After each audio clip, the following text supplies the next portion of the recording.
Welcome to Shamba Shape Up. This year, we are celebrating the 10th anniversary of your favorite TV show. Once again, we have traveled all over East Africa to find hard-working farmers. We want to celebrate them while giving them the knowledge they need, so they can adapt and make their farms more productive even while the climate changes. We support them to become more productive, get better yields, and increase their income. We meet families and enter their kitchens to explore what we eat, where we get it, and how we can cook it in cleaner, faster, healthier, and cheaper ways. And at the same time, increase family nutrition. We will see how farmers from across the region can benefit from our experts' advice, while also learn from each other in so many ways. Join us on these journeys and share in the farmers' experiences as they shape up their shambas. Welcome to the Shamba Shape Up Safari. Dear viewers, we would like to let you know that all of the filming you're about to see was done before the outbreak of the coronavirus in Kenya and Tanzania. Hello, we're in the highlands of Meru County. We're just down the road from Meru town, the 6th largest town in Kenya and growing fast. And with a large population comes the need for more food. And that's why we're here, to help our farmers get more yield to feed a growing population. So, welcome to Shamba Shape Up.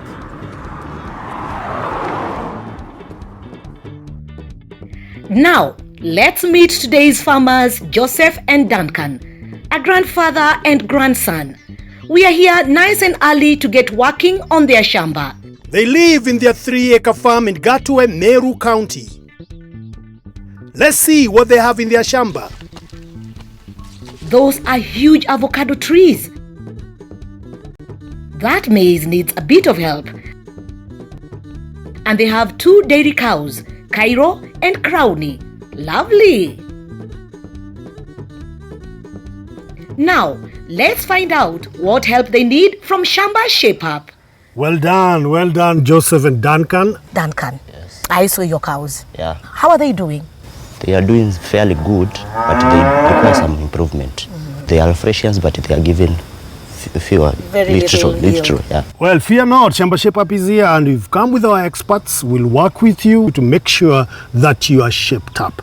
And our first expert is here. Let's go meet them. Let's go. Yeah. Nixon Wafula is an expert in conservation agriculture from Parfit.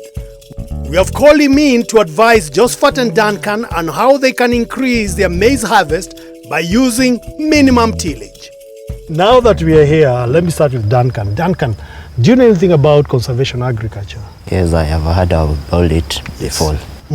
How about you, Joseph? Yes, I know about it as well. So in this particular plot, have you practiced conservation agriculture, Duncan? As you can see, no. No. Okay, Dixon, is this conservation agriculture by looking at it? No, if we go by how the shamba looks, I think the farmer used conventional agriculture instead of conservation of agriculture. As you can see the maize, it has a couple of problems that we can identify from the look. Maize ideally should not tassel at waist high. Now, if maize tassels at waist high, now we won't be able to harvest. There might be an issue of nutrients. Joseph and Duncan seem to have one big problem on their farm: low nutrients in their soil. As we have come to hear, soil erosion is one of the key reasons for low soil nutrients on farms located on hilly areas such as Meru. When it rains, the water sweeps away the topsoil and carries away many of the best nutrients. When the crop is then planted, the soil does not have enough nutrients to help it grow well.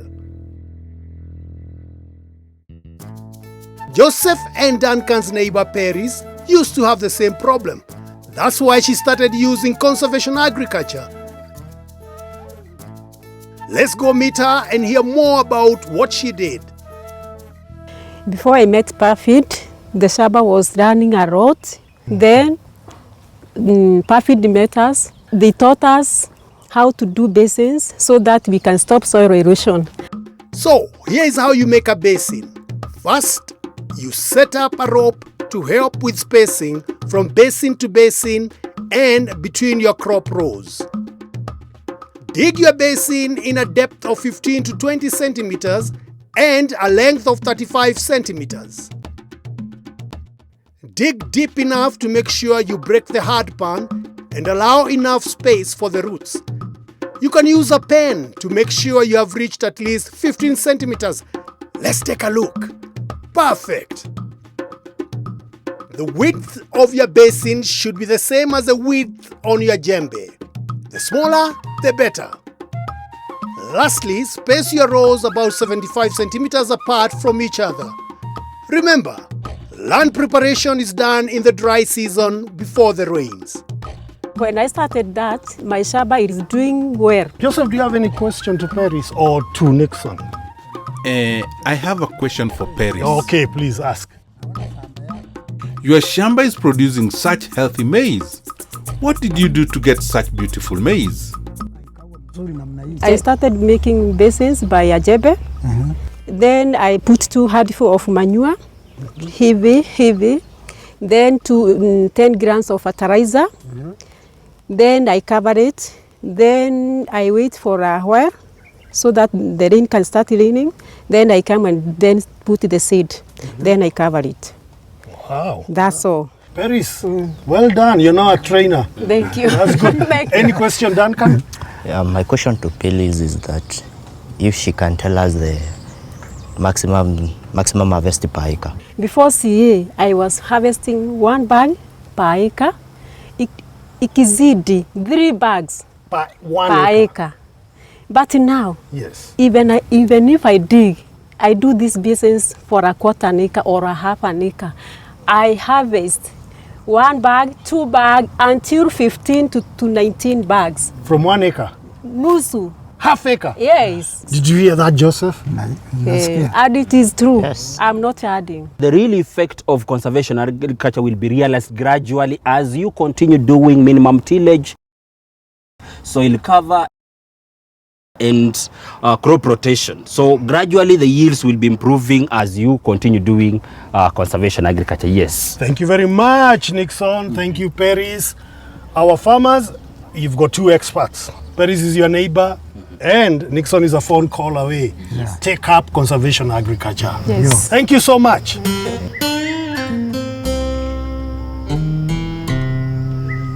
The desert locust is a very serious pest and can destroy your crops. Locust adults can eat their own weight every day. There are 3 groups of locusts you should look out for. The young locust is black and cannot fly. They move in big groups called bands, like this. The immature locusts are red and look like this. The mature locusts are yellow and look like this. Be careful not to confuse locust with grasshoppers. Locusts usually move in groups of hundreds.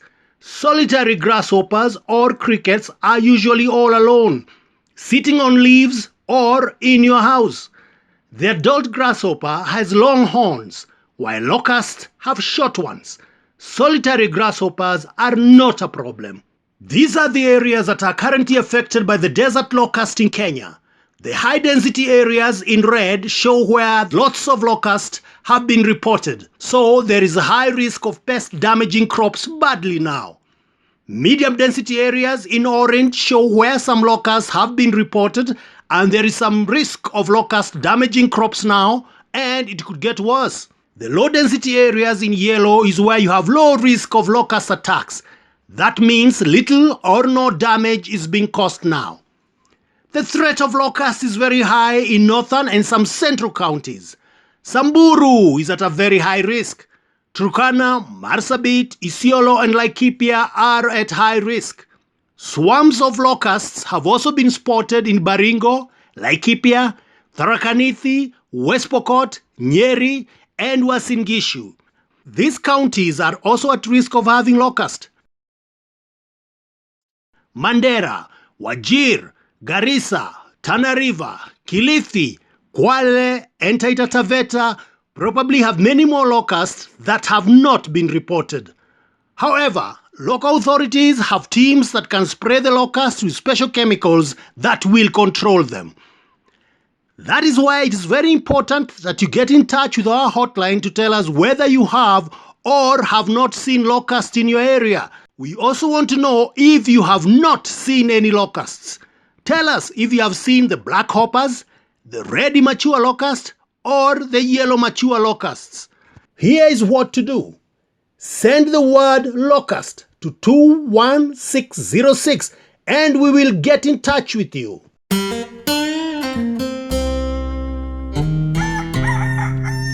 Joseph and Duncan grow avocados. However, they are not realizing the full potential of their trees. A fit and healthy avocado tree can produce many fruits. And if money cannot grow on trees, then avocados are a much better option. Bridget Mwangi is an expert on avocados from Olivado. She's here to help unlock more profits from the trees. Joseph, tell me, how much harvest did you get last season?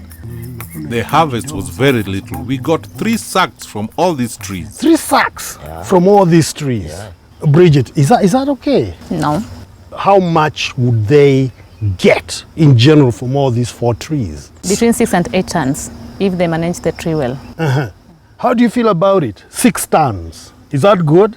Yeah. How old is this tree? This tree is 40 years old. 40 years. It's older than you. Or are you 40 yet? No. So you found this tree here? Yes. For a 40-year-old tree, how would they still expect the tree to give good produce? Yes. So what should they do to achieve that? I'm going to advise them to use well rotten manure or well decomposed manure. Let's start. So, to add manure to an avocado tree, first, you dig a trench 30 centimeters or 1 foot in a circle around your avocado tree where your roots end. If you can't see the roots, just look up. It's the same place where the canopy ends. I think that is enough. That is more than enough. Yes. Okay, time to apply manure. Yes. Okay, Joseph, bring the manure. So, the most important thing is that the manure has to be It's supposed to be well decomposed and no smell. well decomposed And no and smell. no smell at all. Yes, yes. Okay, let's have a look at this one. Yes, this is okay for me. This is okay. Yes. Joseph, you want to smell it? No smell. Is there any smell? No, there's no smell No at all. smell. No smell. Yes. So For me, this it's very well. this is the best. Yes. Okay. Yes. So how do we apply it? So very simple. Mix in the well decomposed manure in the trench. Apply as much manure as you have. The more fruit you harvested last season, the more manure needs to be added back. A young tree can take up to 100 kilograms of manure per tree. So after putting the manure inside the furrow, You bury it. yes. So I told you the roots are just around here. You can see the roots. Ah, Yes. so this is the root. Yes, and there are many. And there are many. Ah, that's how you know this is the end Yes. of the root system. Yes. Wow. So Duncan, can you help me to bury the manure for me? Bury. Joseph. That's okay. Good. That is very good. So, Bridget, that's how you apply manure to an avocado tree. Yes. Wow. Farmers, have you seen that? Yes. Good, good. So, Joseph, any question? If I put this manure now, when do I need to add again? Before the starting of the rains. So, let us recap that. To add manure to an avocado tree, first, you dig a trench 30 centimeters or 1 foot in a circle around your avocado tree where your roots end. If you can't see the roots, just look up. It's the same place where the canopy ends. Next, mix in the well decomposed manure in the trench and cover with soil. Apply as much manure as you have. The more fruit you harvested last season, the more manure needs to be added back. A young tree can take up to 100 kilograms of manure per tree. Do this at the beginning of the rain. A 10-year-old well-managed tree will produce 500 up to 800 kilograms of fruit. Not bad from one tree. There you are, Carol. Yes, Tony. And what do you think of our experts today? Our experts grow better by the day. And you know that because once you interact with the farmers, you actually see the difference. And when the farmers are happy, We are happy. we are happy too. And there's still more to come right after the break. Coming up after the break, We learn how to best take care of cows that are in calf. and I find out what to do if your maize is attacked by FallArmy Worm.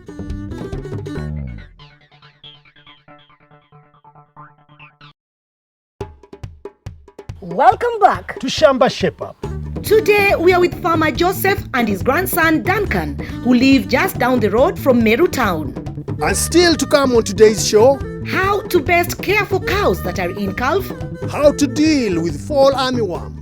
The coronavirus is spread when you come into contact with sneezing or coughing droplets from an infected person. People above the age of 60, as well as people with weak immune systems or illnesses such as diabetes, heart disease or HIV are at higher risk of suffering severely from the disease. But make no mistake, young people can also be infected and spread the virus too. We all need to be very careful not to get infected by the virus. Good social behavior can stop the virus from spreading. Stay at home and avoid places with many people. Generally, keep 2-meter distance from other people. Do not shake hands or embrace. Avoid close contact with people who are sick. Elderly people should stay at home.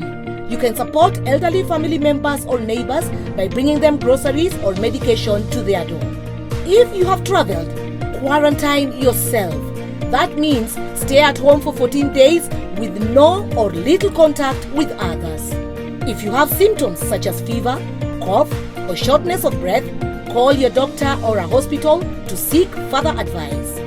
Personal good behavior can reduce your risk of getting infected. Do the following. 1. Wash your hands properly with soap and water for at least 20 seconds, at least 10 times a day. 2. Avoid touching your face. 3. If you have no tissue, sneeze or cough into your elbow and not your hand. 4. Wash and iron used handkerchiefs regularly. 5. Clean and disinfect surfaces such as your phone, tables, light switches and doorknobs daily. 6. When using money, avoid using cash. Use mobile money or bank cards as much as possible. And 7. Boost your immune system by eating fruits and vegetables several times a day. Together and with good behavior, we can prevent the virus from spreading.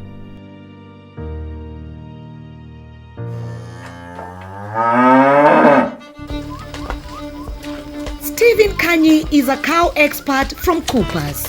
He's here to look at Joseph and Duncan's cows and see if he can help improve their health. He's having a good look at them right now. Let's hear what he has to say. From what I've observed here, I think there's some work to do. When you look at the feed trough, there is much dirt. Yeah. I think just look at this. An animal cannot eat from Duncan. this kind of trough. This is rotten. How often do you clean the feed trough? Maybe after 1 month. After 1 month? Yeah. They should check this. Immediately they wash so that the feed trough will be clean. And we need to get the management of these cows. We call them dry cows. We need to get the management right. When you say a dry cow, what Yes. does it mean? Explain that to us. Yeah, no, when we talk about dry cow, that is a cow that is due, that has been served and you are not milking. You are not getting any milk from that cow. You are expecting that cow to give birth either next month or either after 2 months. So that is a dry cow. We like to talk about steaming up. That is increased feed supplementation in the last 4 to 6 weeks before the cow gives birth. Our objective is to get Crowley and Cairo building up reserves for feeds. Steaming up means feeding cows extra supplement 4 to 6 weeks before they give birth. This allows the cow to store some reserves that can be used for milk production. So, Kanyi suggests that we first clean up the feeding trough and steam up the cow's in-calf. Let's get straight to work here. First, let's remove the rotten fodder, scrub, and rinse the trough. And in no time, all clean. Duncan needs to do this every day before he puts in new fodder for his cows. What's next on Kanyi's list? Here we have Kupakula. This is a protein supplement that is required by the cow during that time that we are expecting. That is the last 4 to 6 weeks. Okay. So that it can give the body reserves. It can increase the milk quality. That is the butter fat. Yes. And when you provide Kupakula, this one is a bypass protein. All right. And bypass protein will take care of the cow getting a good body. That is body building. Okay. Our crownie will have a very good body, and also the calf that we are expecting, he or she will be a very good calf. So, in the last 4 to 6 weeks of pregnancy, feed your cow 200 grams of Kupakula in the morning and 200 grams in the evening. Apart from Kupakula, we need Diamond V so that crownie and Cairo can digest the feeds efficiently and effectively. So that now the energy that will be reserved will go to milk production, and also because our crownie has a calf inside, the calf will grow very healthy. For good digestion, feed your cow 1 tablespoon of Diamond V per day. And apart from this, you need to provide very good quality mineral. And we provide Maclick dry cow. 1 cow requires 6 kgs for the last 2 months. Just 1 cow requires 6 kgs, and we have the 6 kgs. This is enough for 1 cow. So for the 2 that you are waiting to get a calf from, so you require 12 kgs for the 2 months. Lastly, your pregnant cow will need minerals. Feed 5 heaped tablespoons of Maclick dry cow a day. Yeah, and when you do that, when you mix the 2, the cow will give you enough milk for your grandson, for you, and also for the calf. And also you are going to get a very good healthy calf and also a good healthy cow. Kanyi then shows us how to mix all the supplements for the cows. You can mix all the feeds together.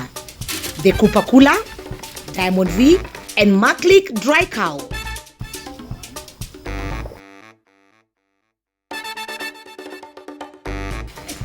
Let's see whether the cows will like it.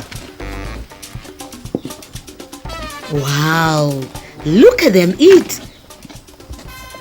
They're really enjoying it.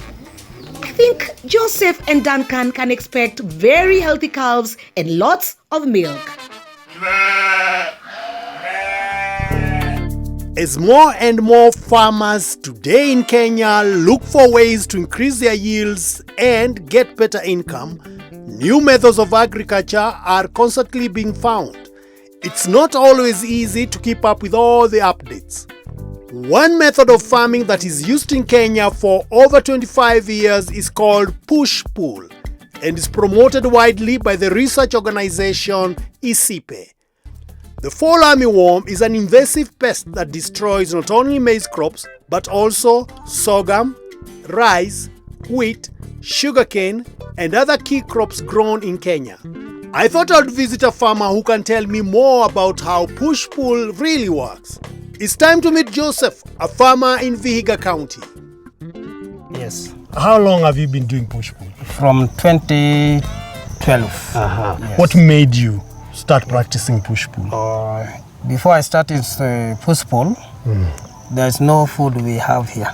Yes. The harvest was low, It's low. and poor. Yeah. But now? Now it is high and high. Yes. How about the FallArmy worm? Did you have a problem with that? Yes.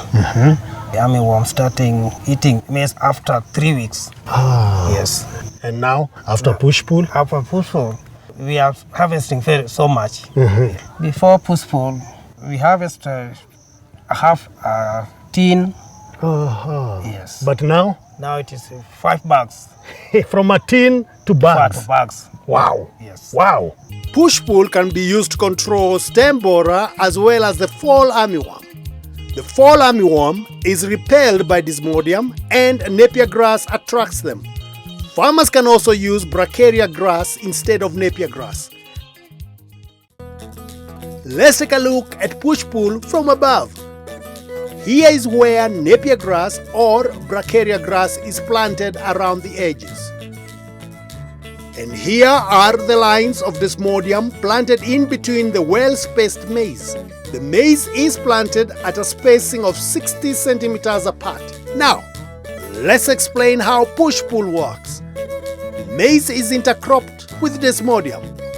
Desmodium produces a natural smell that pushes the moths away from the maize. The napier grass or bracharia grass is planted around the plot to pull the adult moth away to lay their eggs there, instead of in the maize. A natural smell in the napier grass or bracharia grass attracts pests. This system controls both stem borer and the FallArmy worm effectively. Simple. Push, pull. Now I want to hear from an expert in push-pull. Dickens Nyagol is a technician working for the inventors of push-pull Isipe. So how long has this push and pull been in existence? Since the year 1998, and initially it was developed to control other pests like the maize stem borer and the staggerweed. Now it is also controlling the big problem of the FallArmy worm. And is it suitable for small scale or large scale farmers? It can be used by both. It will be able to control the FallArmy worm even if the plot is big. Well, it sounds like push-pull could help Joseph and Duncan prevent key pests like stem borer or the FallArmy worm. I hope they give it a try. Duncan and Joseph, it's been such a wonderful experience. What was good for you, Joseph? I really learned a lot how to manage my avocado better by adding manure. I see how I can get a better yield and price for my crop. The same with the cows. The cleaning and feeding will help me get more milk. So when we come next time and they have calves, we'll get some milk? Good. I love that. Thank you. Our work here is done. So we'll see you in the next Shamba!